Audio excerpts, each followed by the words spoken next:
যে অন্য দেব ভক্তা যজন্তে শ্রদ্ধান্বিতা তে হপি মা বিবকন্তেও যজন্ত বিধিপূর্বকম অপূর্বকম। এখানে বলছেন দেবদেবীর পূজাও আমার আরাধনা, কিন্তু সেটা বিধিপূর্বক নয়, অবিধিপূর্বক।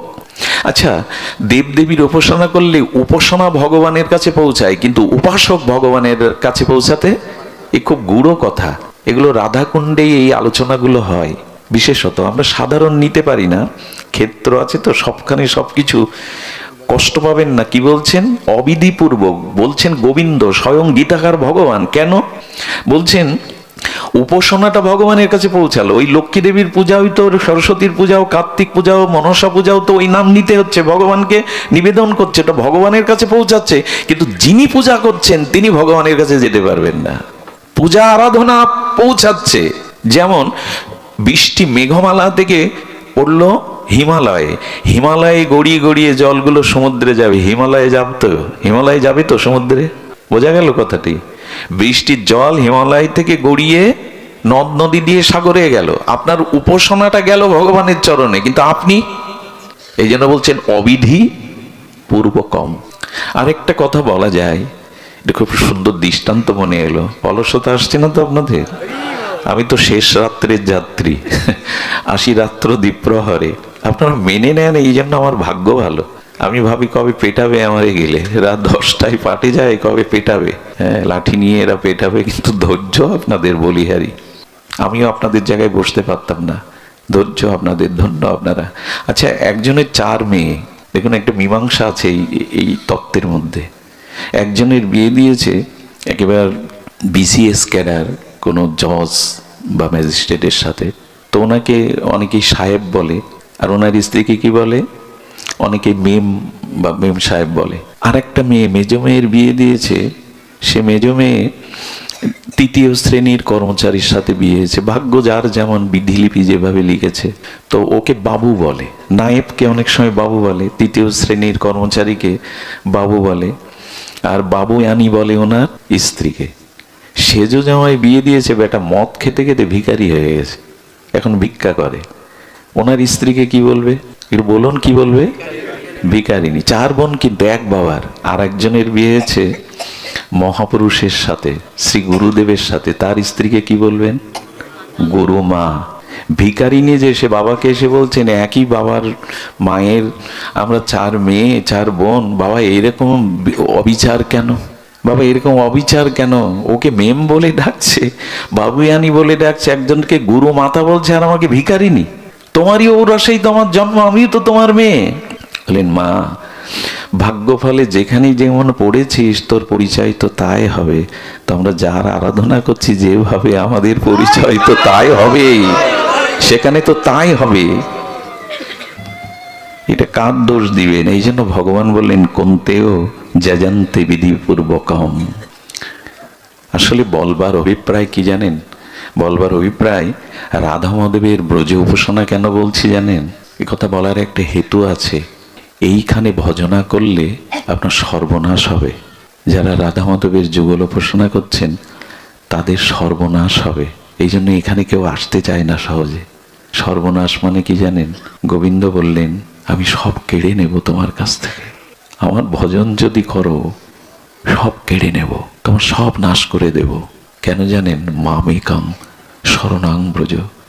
তুমি যাতে আমার হও, আর কারো না হও। তুমি যাতে আমার হও, আর কারো না হও।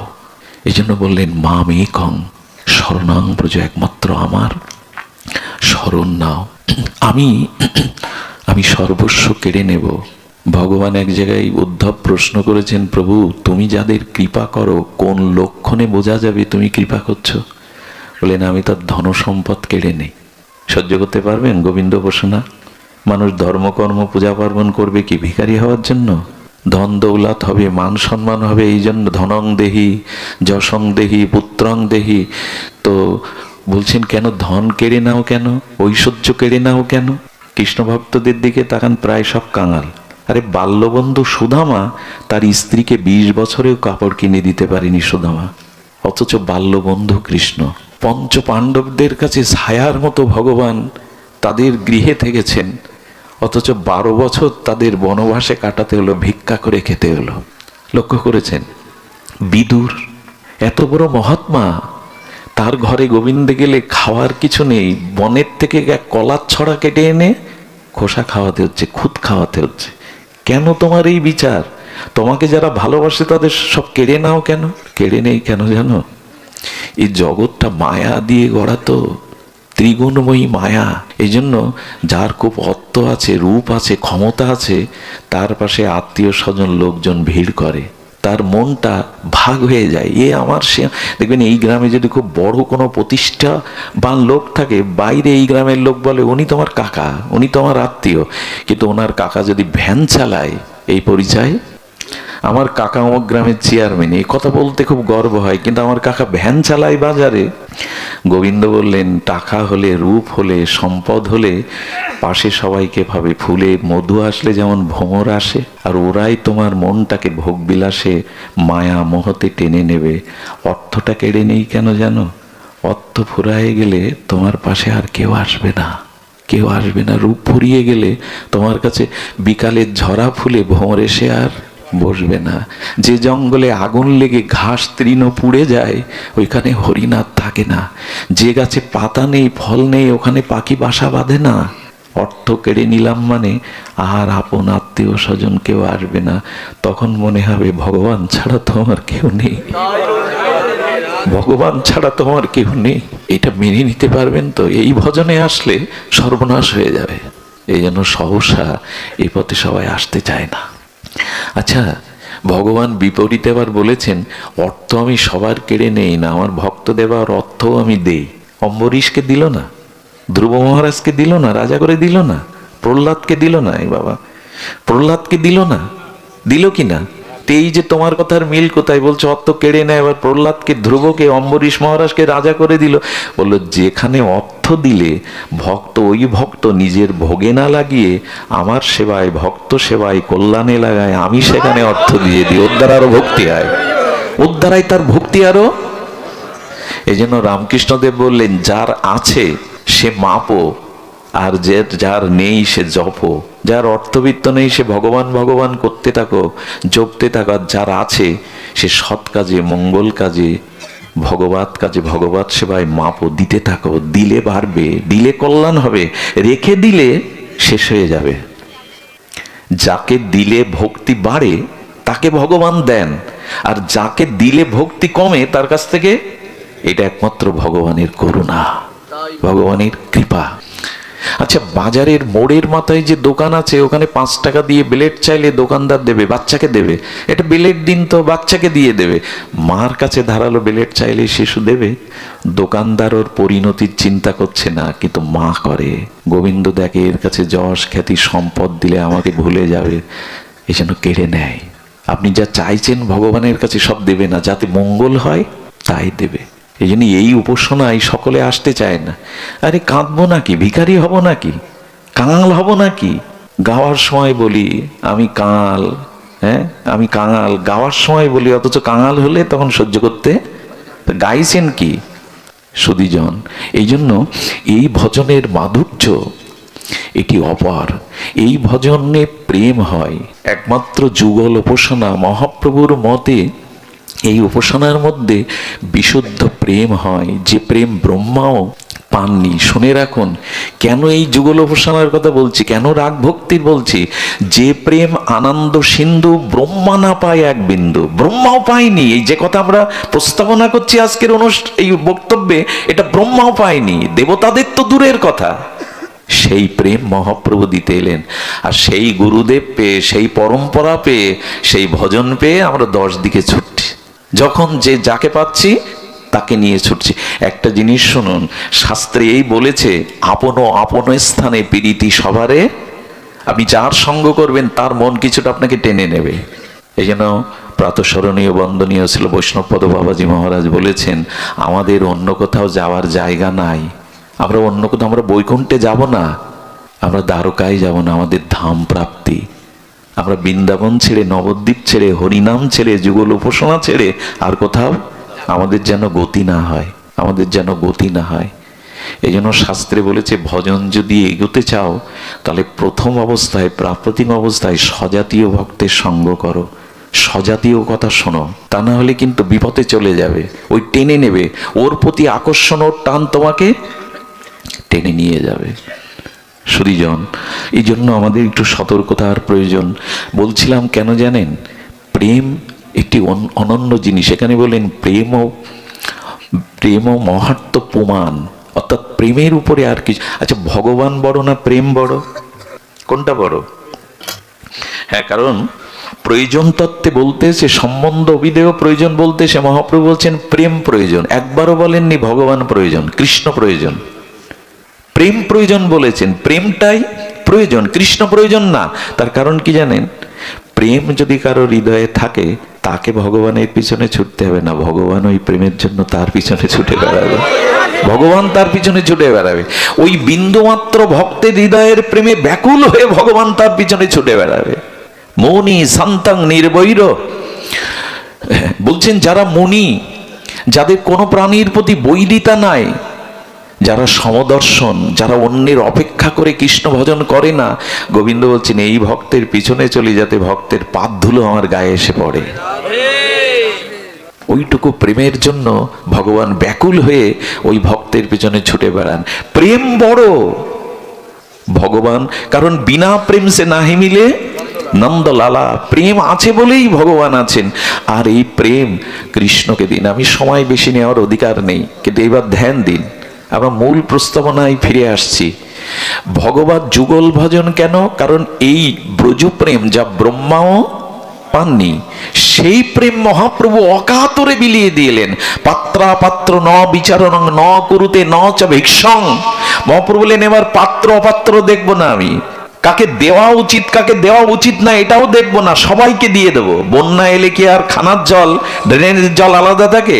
বন্যার জল সব একাকার করে ছুটিয়ে নিয়ে যায়। আমি তাই দিতে এসছি, এটা তোমাদের প্রাপ্য। যে রস গুপ্ত সিন্ধু ব্রহ্মা না পায় এক বিন্দু, সেই প্রেম দিতে এলেন মহাপ্রভু। আমার ঘরের নিমায়, আমার ঘরের নিতাইকে ছেড়ে আমরা যাচ্ছি কোথায়? এমন ভাগ্য 4000 বছরে জীবের হবে না। কয় হাজার বছর বললাম? 4000 বছর লাগবে আবার মহাপ্রভুকে আসতে, এর বাইরে আসবেন না। সেই ভাগ্য পেয়েছিলাম আমরা এই যুগে, মহাপ্রভু নিতাইয়ের যুগের মানুষ আমরা।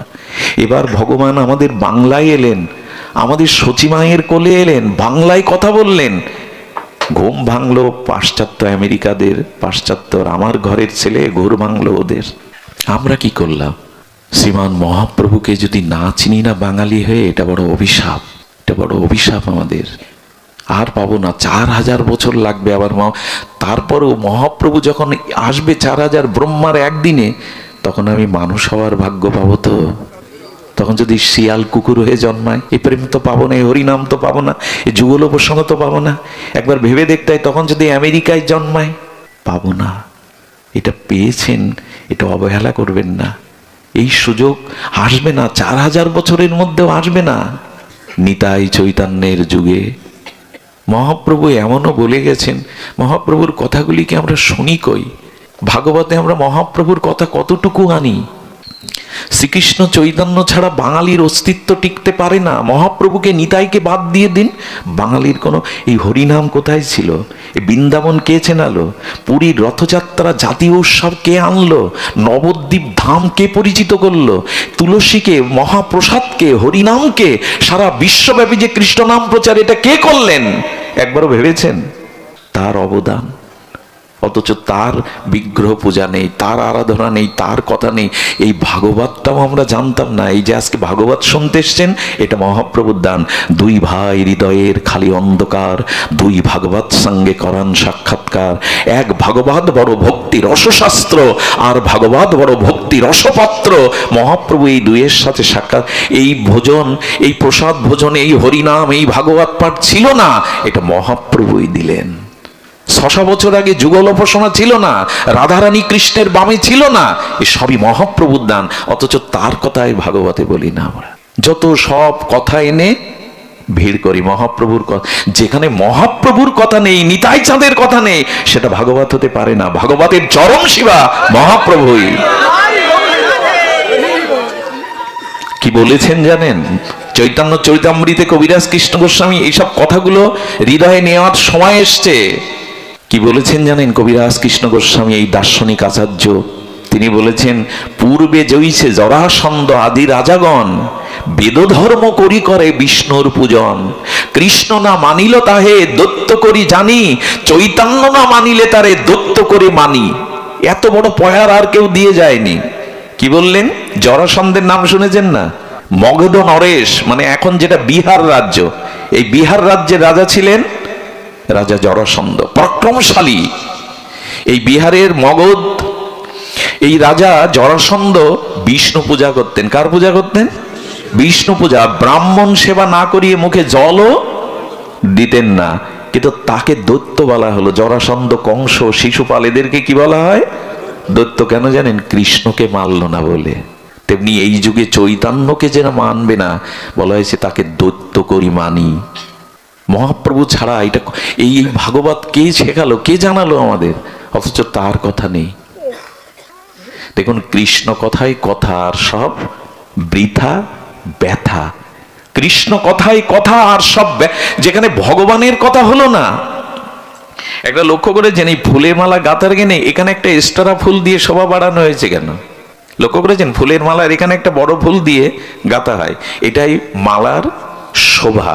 অনেক কথা হলো, অথচ মহাপ্রভুর কথা, নিতাই চাঁদের কথা, যুগলের কথা হলো না। জানবেন মালা গাঁথা হয়নি, মালা পরিপূর্ণ হয়নি, মালা পরিপূর্ণ হয়নি। কৃষ্ণ কথায় ব্যথা দূর করতে পারে, অন্য কথা ব্যথা দূর করতে পারে না। সুধীবৃন্দ, আমি সময় নেব না, বলছিলাম প্রেম চাইতে গেলে ব্রজ প্রেম, এই নির্মল নিষ্কিঞ্চন কেবলা অহেতুকী, এই প্রেম প্রয়োজন। প্রেমটাই প্রয়োজন, ভগবান না। প্রেম প্রয়োজন, কারণ প্রেমের উপাসনায় প্রেমকে, প্রেম ডেকে আনবে যুগলকে, ভগবানকে। ছোট্ট একটু দৃষ্টান্ত দিয়ে বলি, একটু ধ্যান দিন। এইবার মূল প্রস্তাবনা বলেই আমরা বিশ্রাম করব। সেটি হলো, জগতে প্রেম নাই। অন্যকে ভালোবাসলে প্রেম পাবেন না, একরকম অভিশাপ পাবেন। এই জন্য যুগল উপাসনা কেন বলছি, যে কৃষ্ণ বিনা সুখ দিতে নাহি অন্য জন, থাকিলেও বিদ্যাকোটি উচ্চকুলে জনম। হবে না, তিনি ছাড়া প্রেম পাওয়া যাবে না। সুধীজন, মুরলীধারী, শ্যামসুন্দর, মদনমোহন, লাদিনী, অধীশ্বরী, প্রেমময়ী শ্রীমতী রাধারানীর এই যে যুগল উপাসনা, এই যুগল উপাসনার মধ্যে প্রেম আছে। এই প্রেমে মনটাকে বসানো দরকার।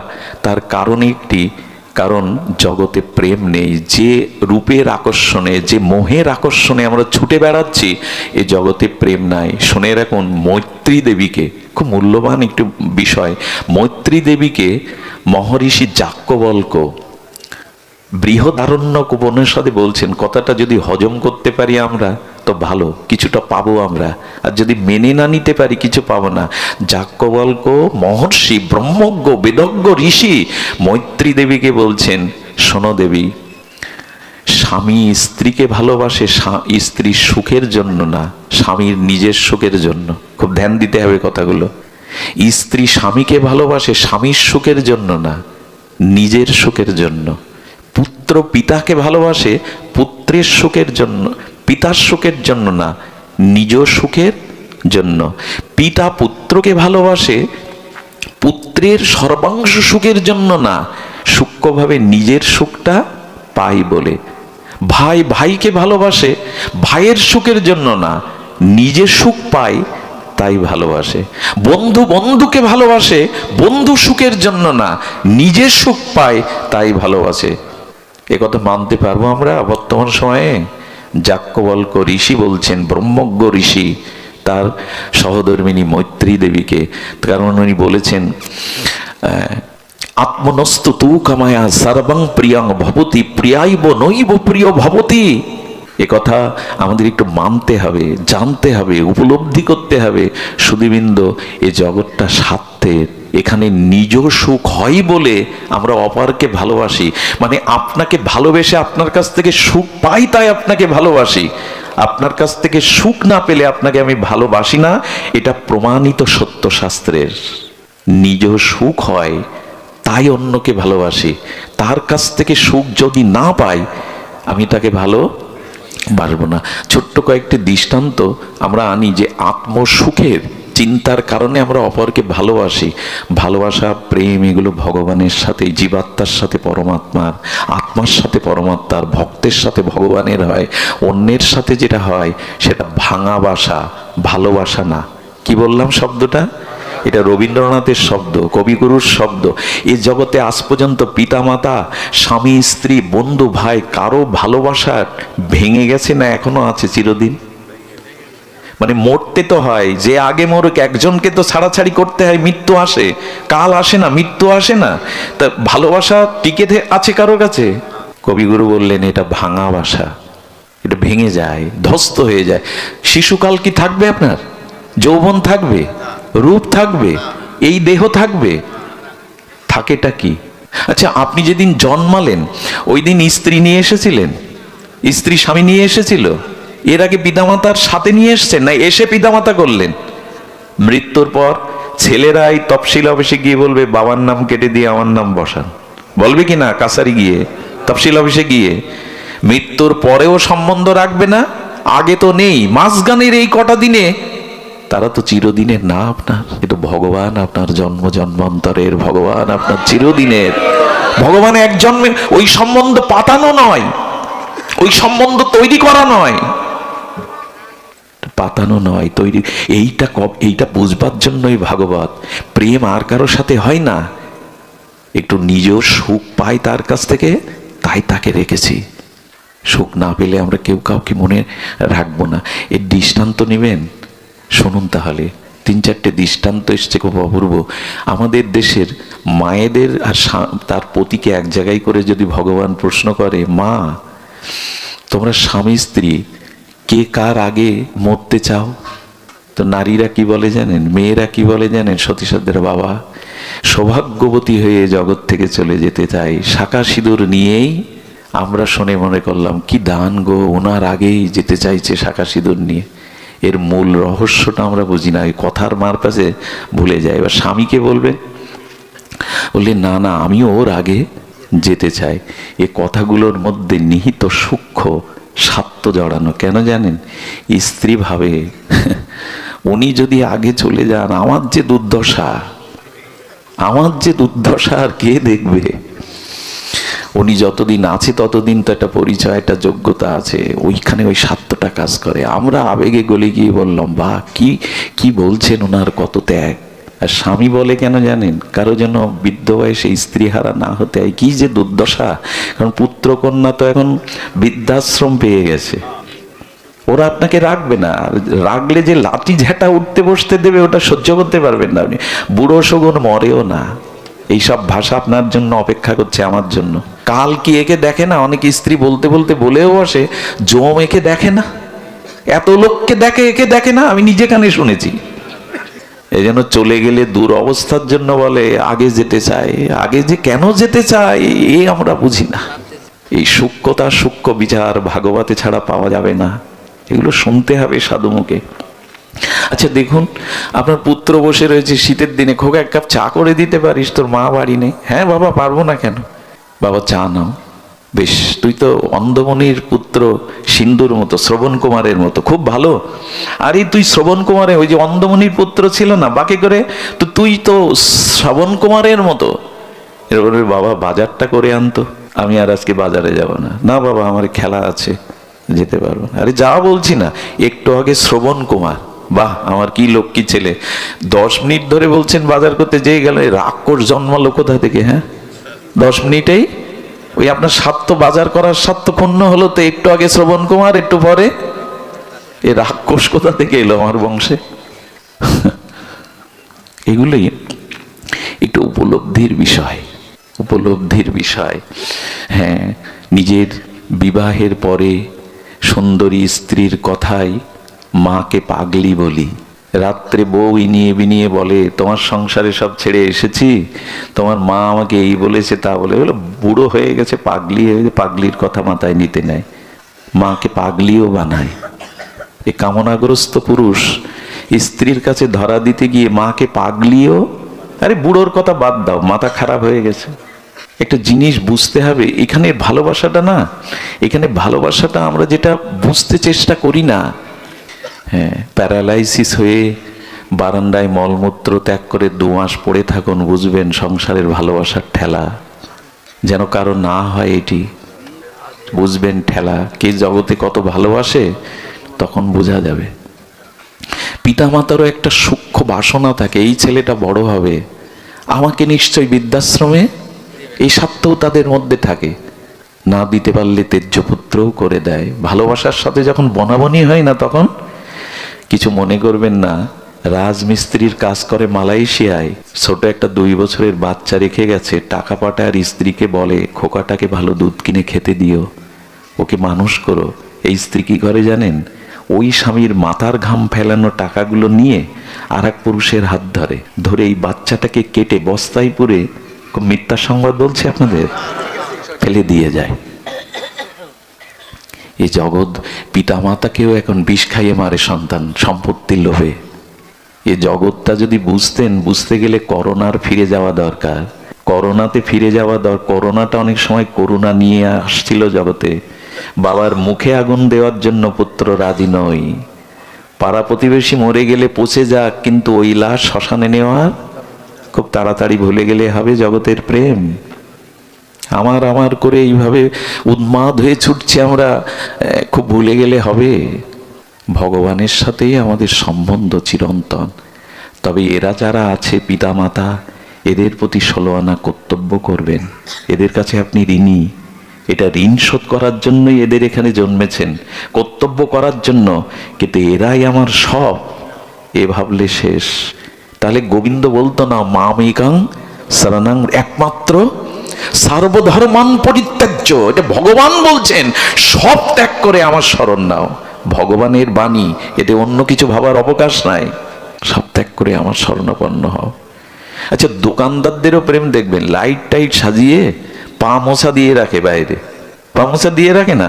আসুন আসুন, কি মিষ্টি ব্যাপার। এই দেখুন জগতের প্রেমটা কেমন দেখ, আসুন আসুন, যেন জামাই আদর। আচ্ছা, সিটের দোকানে ঢুকলেন, বসুন, আপনার কি সেবা করতে পারি বাবা, যেন জামাই আদর। কি সেবা করতে পারি? সিটের দোকানে ঢুকে বলছেন এখানে চপ্পলের দোকানটা কই?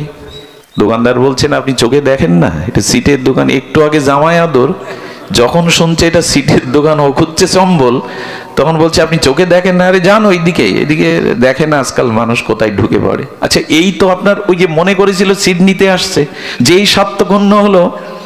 হ্যাঁ, আবার যদি প্রেম বাড়াতে চান, দেখুন জগতের কি খেলা। তাহলে বলতে হবে ও আমি তো ভুলে গেছি, আমার 5 মিটার কাপড় প্রয়োজন ছিল। বলি আসুন আসুন আসুন, তাহলে তো আসুন বসুন, এই আবার ফিরে গেল। কি চালাকি জগতের সম্পর্ক। তারপরে আবার প্রেম চলে যায়। যদি 300 টাকা বলে, আপনি 100 টাকা বলেন। বেটা মূর্খ আপনি, কি কোথায় কি দর করতে জানেন না, এটা একদমের দোকান। এরকম হয়। এই জগৎ বড় বিরল বিচিত্র। এখানে স্বার্থ যেই ক্ষুণ্ণ হবে, আসল চেহারা বেরিয়ে পড়বে। তাই একটু বলি, ভালোবাসুন, অতিরিক্ত মাখামাখি করতে যাবেন না কারোর সাথে। ভালোবাসুন কর্তব্যের খাতিরে, কিন্তু অতি মাখামাখি। হ্যাঁ, আমার একটা স্বভাব হচ্ছে ছোটবেলা থেকে, আমি কোথাও যাই গিয়ে কিছু মানুষের সাথে কিছুদিন খুব মিশি, আবার কেটে পড়ি। এই জন্য এখান থেকে বেরোতে পরে কষ্ট হবে, ভুল বুঝুক। হ্যাঁ, এই জন্য ঠাকুর রামকৃষ্ণ বললেন কিছু পিপীলিকা আছে চালাক, আবার তাদের বুদ্ধি কম পিপীলিকাগুলো চিটে গুড় খেতে যায়, গিয়ে এমন খাওয়া খায় ওর থেকে আর কিছু পিঁপড়ে বেঁচে আসে কেন জানেন? ওদের হুলটা উপরের দিকে দিয়ে রাখে, একেবারে খেতে আসেনি, মরতে আসেনি, কিছুটা খেয়ে আবার। যেন সংসারে ভালোবাসাবাসি মাখামাখি এত করা, এ না হলে ওর মুখ না দেখলে আমার চলবে না। এই আসক্তিটা ভগবানের প্রতি দিতে হবে। এই জন্য আপনাদের সর্বশেষে বলে যায় এ বড়। আচ্ছা, একটা প্রস্তাবনা মনে পড়লো, ভগবান কি আমার সাথে হিংসা করছেন? এ কথাটাই তাই প্রমাণ হয়। আচ্ছা, এ সংসারে আমি যখন আমার বোনকে ভালোবাসি, বন্ধুকে ভালোবাসি, বাবাকে ভালোবাসি, তখন সবাই খুশি হয় কিনা পরিবারে?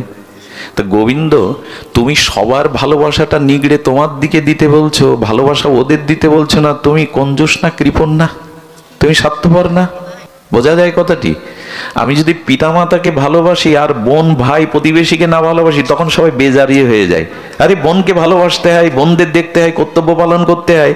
কিন্তু যখন গোবিন্দকে ভালোবাসার কথা আসছে, গোবিন্দ এ কথা কেন বলছে? সব ছেড়ে দিয়ে। প্রভু তোমার এত হিংসা কেন, এত জলে কেন তোমার?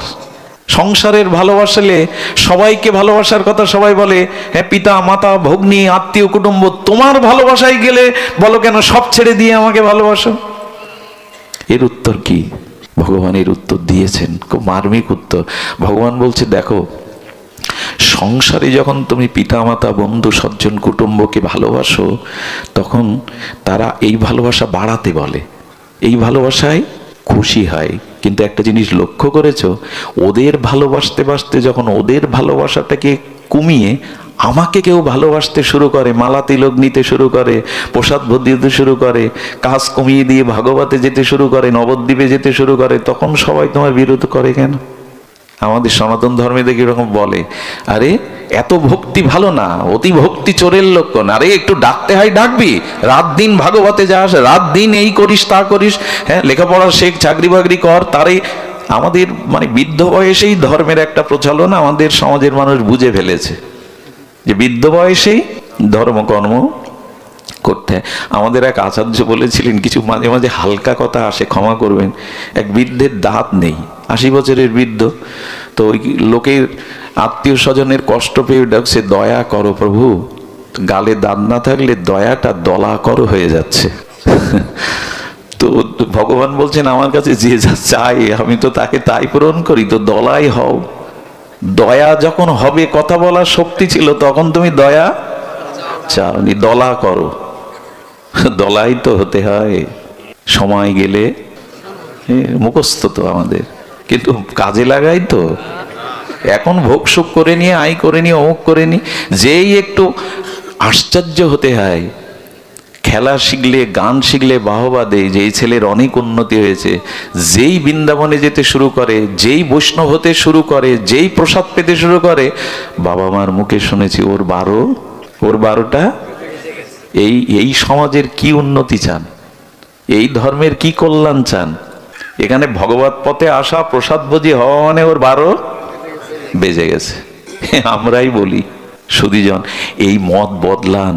বংশে একজন যদি কৃষ্ণ ভক্ত হয়, 21 কুলকে ভগবান আত্মসাৎ করে নেবেন, 21 কুলকে। আর বংশে যদি একজন অসৎ চরিত্রবান কৃষ্ণ বিমুখের জন্ম হয়, 21 কুল নরক থেকে, স্বর্গ থেকে বা উচ্চলোক থেকে নরকে ডোবাবে সে। 21 কুল নরকে ডোবাবে।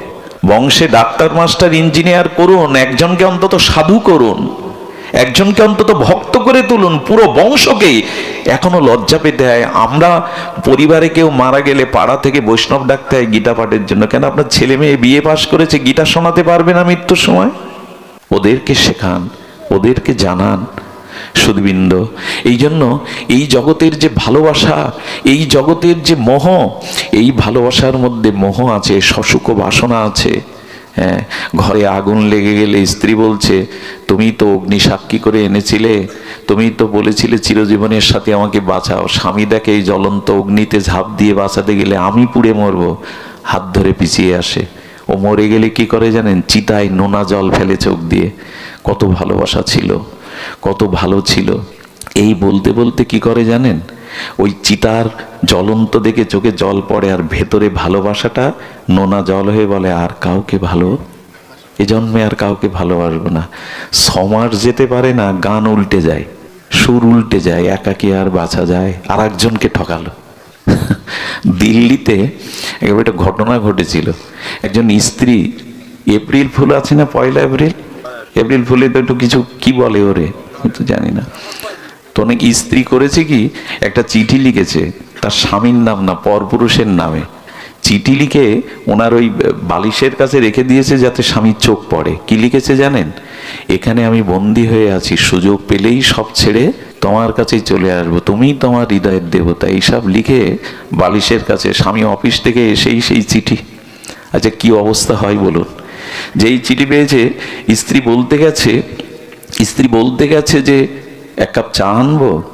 বলে চা তোমাকে আমি দেখাচ্ছি, আমি আগেই জানতাম, আমার ডাউট ছিল আসলে তোমার চরিত্র, আমি অনেক আগে থেকেই জানতাম তোমার চরিত্র ভালো না। এই কাপটা ভেঙে চুরে সব কিছু যখন ভেঙে চুরে দিচ্ছে, মা এসে বলছে খোকা এত রাখছিস কেন, কি হয়েছে?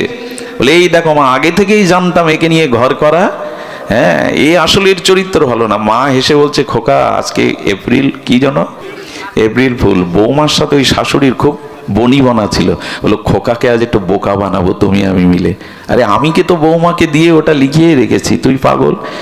এই জন্য বলি, আমি তো মনে করি এ তো ভালোই, আমাকে এত ভালোবাসে এই বদলে গেল, এই হলো জগতের। আমিও জানতাম ও কি আর অন্য কারো হতে পারে?